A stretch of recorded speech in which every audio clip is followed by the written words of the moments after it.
Isabelle went pure on savage against Emma. Like, Emma was having a shonen moment. Like, I'm gonna save the day, guys. I got this. I'm gonna, make sure we get the investigation carried out. Everything's gonna be fine. A typical, shonen moment. All of a sudden, crack. Leg snapped. Wow. Okay, so, many of you might be spending today or later this evening watching the Super Bowl, but you know what I'm doing? I'm spending time by reading the chapter of The Promised Neverland and then also talking about it, because this chapter's got me pretty fucking hyped. Like, this chapter, damn.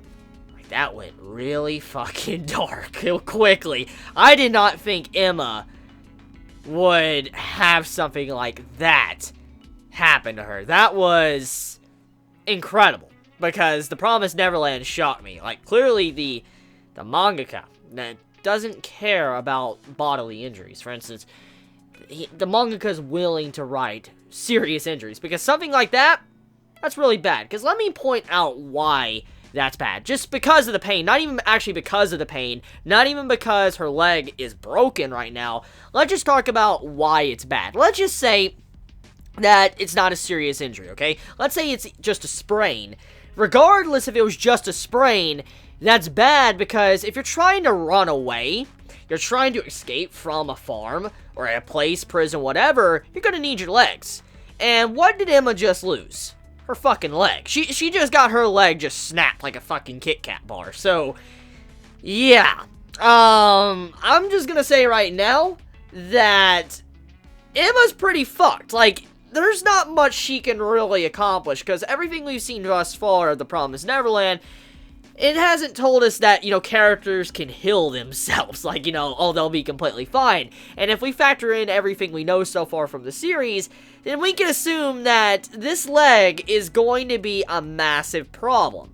Like, a serious problem. Because we gotta factor in something that was said a couple of chapters back. And I want to mention this because it's that important. You remember what they said about cutting the piece out of their ear? They said they didn't want to just cut it with anything because they didn't want to be infected. They didn't want to where the ear got an infection and then they got sick and maybe something even worse happened. They didn't want something like that to happen. So the writer clearly put that in there to say that he's very well aware if you have a serious injury, obviously it's going to get an infection if it doesn't get treated, and it can be life-threatening. So the writer's very aware of something like that. And let's factor in this leg for a second. Let's say everything works out. Let's say Emma, Norman, Ray, Dawn, and Gilda get out. And I'm not even going to count the children, because that's pretty much fucked at this moment. So let's just say the 5 get out of, this farm. They manage to escape, they get out, they get out of the wall, and they manage to get away or whatever's hunting them down. Emma has a huge problem right now. Her leg is fucking broken. Or dislocated / broken. Because regardless if it's dislocated, it's dislocated in a point to where obviously some ligaments have been torn in her leg. And for the writer thus far already stating certain things are very realistic, especially with how, they'll get an infection or something like that if they have any injuries, like if they were to cut their ear. This proves that something like this might happen to Emma. So when they're on the road, obviously, they're not going to have any medical supplies. They're not going to be able to fix Emma. And I mean, these are children. At the end of the day, even though they're very intelligent, they still are children at the end of the day. And so when you factor all of this in, fixing Emma is going to be a huge problem. Because when they have her on the road, she's not going to be able to walk. Number one, she's not going to be able to walk. So automatically, someone out of the other 4 is going to have to be carrying Emma. Because Emma cannot walk. So that automatically eliminates 2 people from even being helpful at all. Because one's going to be having to hold Emma. Emma, she's fucked. She can't do shit right now. Like, even if she wanted to do anything, she can't do nothing. Because her leg is fucking... yeah, Kit Kat bar. So, that means only 3 right now can initiate anything at all. They can, carry supplies, do whatever they want when they leave the wall. That's if they manage to make it out. So, Emma's going to be having an infection. It's obvious. She's going to have some form of an infection or something's going to happen to her leg. And if it gets too bad, there's a possibility that she could even lose her leg. Like, completely cut off. Because of the way it was done, the way her leg was broken like that if it does not get treated. And let's just say an infection doesn't happen, okay? Let's say that does not happen. Her leg is still fucked. Her ligaments obviously got torn. The way her leg is bent like that, and if she doesn't get proper help, a proper person that can actually look at it, her leg is going to grow in a way to where it doesn't work out later in your life. For instance, you're not going to be able to run, it's going to be hard to walk, and that's probably what's going to happen to Emma. So this wound that she just got in this chapter is very crucial right now to this series, because this is what this wound means. Number one, this wound emphasizes the dire situation of escaping from the farm.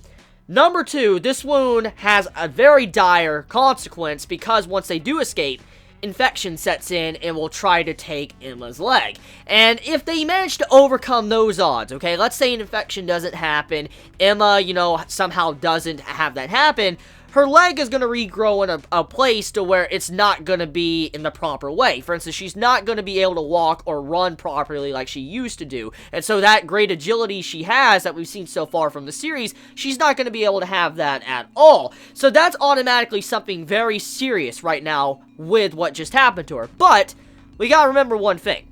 At the end of the day, this is a manga. At the end of the day, this is shonen.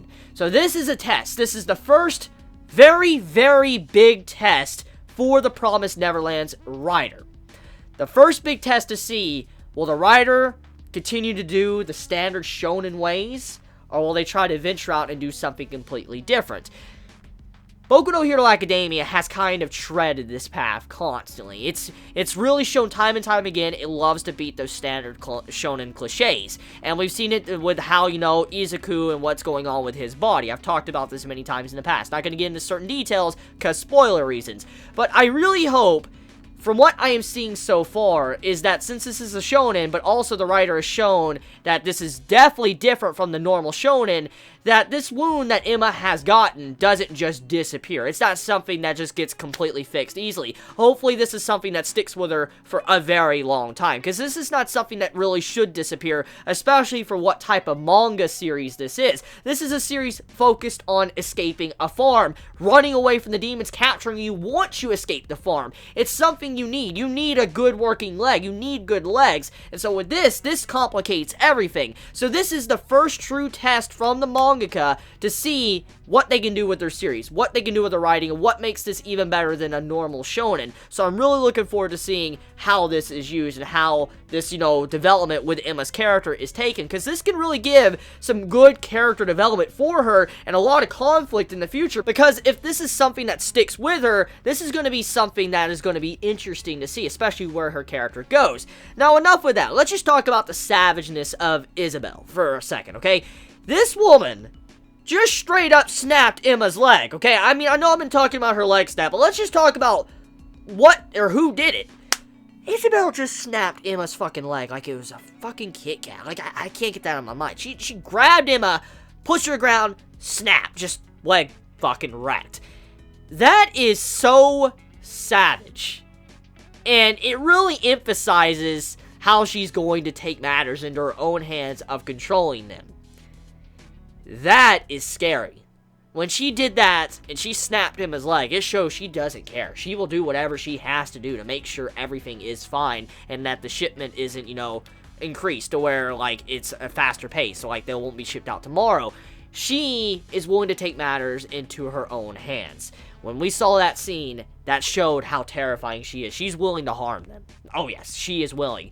Now, the question is what is the reaction of Norman and Ray, Dawn and Gilda? Because this is what's going to change everything right now. Emma is down. There is nothing she can do. She might have something. Maybe she might retaliate and go and strike after, strike Isabelle. Try to hit her or something. But that's probably not going to do jack shit. Especially if she can overpower you like that. Just push you to the ground and then snap your leg like a freaking twig.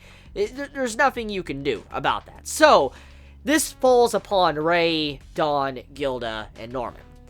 What is going to be the reaction in the next chapter? We know how Norman is. We know this is a character, as I've said many times. He's someone that will snap. He is someone that could easily sacrifice everyone, even himself, to save Emma. He's that type of character. Ray is also very similar in a lot of ways as well. He's also willing to sacrifice the other children and look at, logically, like, we can't bring everyone outside the wall. We can only bring just us 5. So when we look at this, we gotta think about what has just happened to Ray in last chapter, but also what happened to Norman in this chapter, alongside of what happened to Ray too when he noticed what was going on with Emma. Number 1, Ray, as we know, he's been planning and scheming for many, many years now, and then, everything came crushing and tumbling down in the last chapter. And now seeing the person he was trying to protect for so long being injured like that, that's going to terrify this man. It's going to terrify Ray to the point where maybe either he's going to give up, or he's going to just retaliate and go straight at Isabelle with pure 100% rage and / fury. Now, Norman is a type of character that is very dangerous. He has a very sharp mind, and you see in this chapter that he takes things into his own hands. He realizes what's really going on with Ray. He realizes what they need to do and accomplish. They need to continue their investigation. He realizes all of this with just a few little details he got from, Isabelle. And so it shows he has a very sharp mind, and he's very unpredictable. And I feel like the reason why Isabelle even stated that Norman's shipping date has finally arrived is probably because of how dangerous he is. And also, he's finally matured over everyone else, probably to a certain point where he might do something that is just completely evil, maybe try to even kill Isabelle. And I feel like that's probably what's going to happen. I feel like next chapter, Norman is going to snap. This man is going to snap. Let's look at the cover page, the color cover page of this chapter. We see Norman on the cover, and on the side, he'll do anything he can to keep them alive. Them would be necessarily Ray and, Emma. So I feel like he's going to snap. And he's going to do something he's probably going to regret. He's probably going to kill Isabelle. Or hurt her really bad.